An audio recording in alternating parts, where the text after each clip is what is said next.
ప్రభువుకు సర్వాధికారం ఉంది. మానవులమైనటువంటి మనం ఎవరము?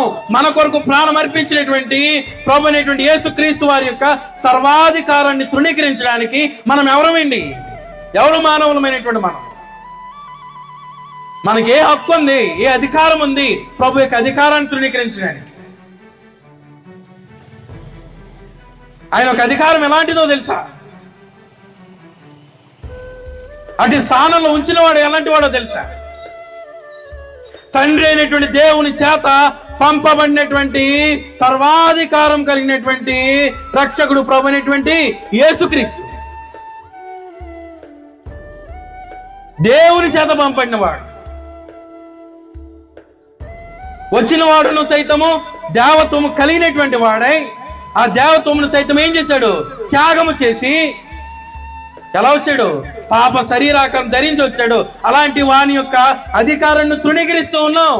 కానీ ఆయన ఏం చేశాడో తెలుసా? ఎంత గొప్ప త్యాగాన్ని చేశాడో తెలుసా? తెలుసుకోకపోతే ఎలాగా? ఆయన అధికారం ఏంటో తెలుసుకొని ఆయన అధికారానికి లోబడకపోతే ఎలాగా?